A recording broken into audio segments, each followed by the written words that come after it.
Time to return you to the war in Iran. Fresh doubts over whether the ceasefire is still in place, both Tehran and Washington making contradictory claims regarding it. Donald Trump says 2 American-flagged vessels passed safely through the vital shipping route, something denied by Iran, which says it struck a US warship, something denied by the United States.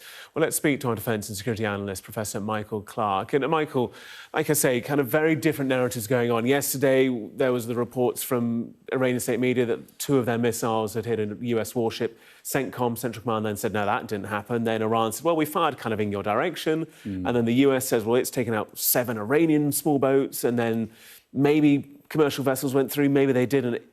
A muddied picture feels even more muddied than usual at the moment. It is. I mean, the Iranians have changed their story. I mean, they don't tell the truth about most things, and I think that we've got to understand that. And we get nothing but gobbledygook from the White House most of the time. But CENTCOM is a serious organisation, and what they say turns out usually to be true.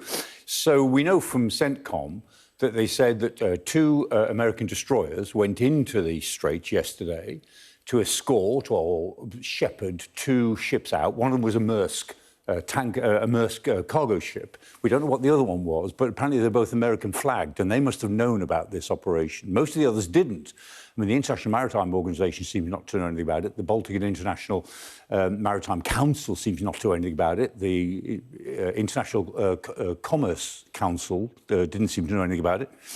But they obviously did. These ships were obviously primed to go when the destroyers turned up.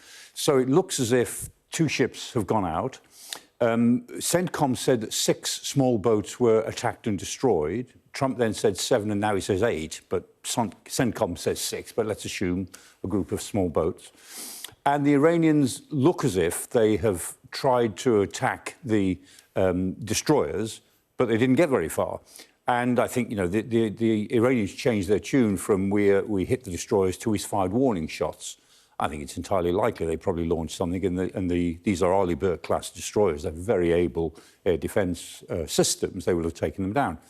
And then, meanwhile, the Iranians attacked the Fujairah oil terminal in Oman, and that's in United Arab Emirates, which is on the Omani side of the Gulf, and that's really important because Fujairah is an oil terminal that's the other side of the Straits. It's the other. There it is, Fujairah. So it's the other side of the Rasmussen point, which is the sort of tip of the arrow there, and there's a pipeline to Fujairah. And that Fujairah pipeline has been carrying quite a lot, about 2 million barrels a day. So the fact that the Iranians have attacked it successfully is not good news. They also attacked 2 other ships inside the Gulf, inside the Straits. One of them a South Korean ship, the other one unidentified so far. So that looks like the state of play. The Iranians are attacking. They've tried to attack American warships. They've successfully attacked a couple of merchant ships, and they've attacked Fujairah. And so the Iranians are indicating that even if they can't stop the Americans, as it were, getting some ships out of the Straits, they will widen the war again by attacking infrastructure, and particularly attacking the United Arab Emirates. Let's unpick this slightly, because the UAE said, I think there was about 15 missiles and drones fired in its direction. Hearing from the Blue House in South Korea, the Sea to Power there, that they may join Operation Freedom, potentially. It was kind of muted out loud, at least. But going back to this US process, you talk about the Arleigh Burke-class destroyers. They're kind of the workhorse of the US Navy. Yeah. But they're £2.2 billion apiece. Yeah. This strikes me as a very expensive and potentially unsustainable way, if you're doing 2 destroyers for 2 merchant vessels, way of solving this solution. You know, militarily, it sounds, with respect to the White House, bonkers. Well, what the Americans are trying to do is to create a sort of permissive environment that will build enough confidence in the merchant ships who are stuck there, 2,000 of them, reputedly, although I think that might be an overestimate. Some are saying it's about 1,000, but I think there may be 2,000 vessels on the wrong side of the Straits, and certainly about 20,000 mariners who are, trapped as hostages almost. So what the Americans want to do is to build confidence that they will try to find their ways out. And what the Americans have done, they've got a 3-stage plan here. One stage that we're not seeing, which is the most ambitious stage of all, is to run a sort of an overwatch over the Iranian landmass, quite deep into Iran. And they're doing that through satellites, through drones, through AI. And they aim to suppress anything which looks as if it's trying to take off. And then they're trying to run a dome over the straits themselves, to actually create, again, a defensive dome so that anything that moves on land, on sea, under the sea is detected and immediately attacked. And then the third element is that they've got an area which they say they've demined, which is right round the UAE coast. It's literally a strip along the UAE coast, right up to the Rasmussen Point, and then down the other side towards Fujairah. And they say that they've been working quietly, secretly, for some time to demine and check out this area. So these ships are moving in a ribbon all the way up the coast and down the other side. And what the Americans are hoping is that this will build enough reassurance in the merchant ships to give it a go. So far, 2 ships have given it a go, obviously with prior notification. We'll see how many others want to give it a go. I guess there is some kind of precedent, is there not? It's a different situation, but some kind of precedent. You know, in the kind of the first year or year and a half of the war in Ukraine, you know, an awful lot of work was done with the support of Turkey and also the rest of the world to get a little channel out through the Black Sea to get grain ships through. So, there, you know, the circumstances are very different. Which they did. They went all the way down the coast. Yeah. Down the coast of Romania, right out, I mean, literally hugging the coast. And about they built 50 that miles. confidence. Vitally, they built that confidence for the operators of those vessels. So it could happen. But it maybe requires a consistency from the White House that potentially we've not seen thus far. And interestingly, when it comes to consistency, not really hearing commentary from Donald Trump at the moment. No, I mean, he'll say more. And if this operation hasn't worked by the end of the week, if they haven't got, you know, a couple of dozen ships out by the end of the week, then everyone will say it's failed. And then he'll be back in the old with the old problem. And remember, things are not going to return to normal until not only do ships get out of the Strait of Hormuz, but lots of them get back.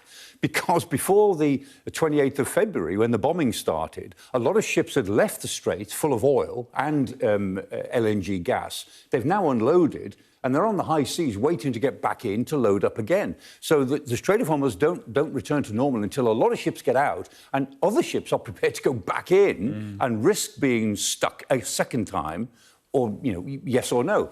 And so there's a long, long way to go before the Strait of Hormuz gets back to normal, months at least, even if things go very well this week. And if in the next, 24 or 48 hours, let's say 10 or a dozen merchant ships decide to give this a go, in this demined channel, all the way up the UAE coast and all the way down from the Al-Musandam Point, I mean, you can bet your life there'll be a pretty tense, sticky 6 or 8 hours while they try it. A line of merchant ships with a couple of American destroyers standing by, and all this stuff reputedly there in the air, this dome that is all AI generated. I mean, this is 6th generation warfare. Because, in the old days, like 5 years ago, we would have said, if the Americans want to open the Strait of Hormuz, they've got to send their fleet in. They've got a big fleet, 300 miles away. They've got to send their fleet in, get hold of the Straits and fight the Iranians for it. And in that fight, they would win. But they'd also take some losses. It'd be risky. So instead of moving in to remove the Iranian threat, they're now trying to reach in and contain the Iranian threat, to reach in from a long way away from using AI, using drones, using remote systems, and reach into the Gulf without having to go there, to suppress the threat enough for the merchant ships to get out. It'll be a neat trick if they can do it. These standoff approaches, arm's-length approaches to conflict, are politically and domestically more sustainable, one would assume, because if you're risking fewer assets, you risk fewer upset when it comes to your electorate and also political support within Congress or whatever. But is it not the case from what you've just described that it takes longer to then establish control when you're not actually physically there in the way you would have been 5, 7, 10 years ago? Absolutely right. Boots on the ground. It's the famous cliche. Somebody, boots on the ground, ships at sea, whatever it is, aircraft on the ground. You have to physically occupy a territory to say you own it in a military sense. And the whole point about standoff warfare, this remote warfare, is that you can't really say that until you can demonstrate it. And the only way the Americans could say it's working is if the merchant marine who are stuck in the Gulf feel confident enough to move out. And then others who are empty want to come back in to fill up, confident that they will get out again. So there's a big confidence job to do here. And that's why, from a purely military point of view, I guarantee there are military staff colleges all over the world to be watching this with great interest, because this is the biggest example I can think of 6th generation warfare trying to identify an objective and meet the demands. That's what they're trying to do. I've never seen such a big sixth-generation warfare operation go into action as this one.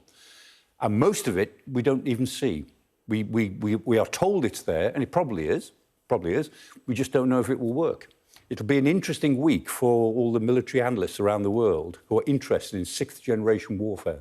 Well, it's a very good job we have you, Michael, as ever, with us through the course of the week as well. Plenty more from Michael online as well. Go onto YouTube. There's plenty of his insight and analysis at your fingertips whenever you need.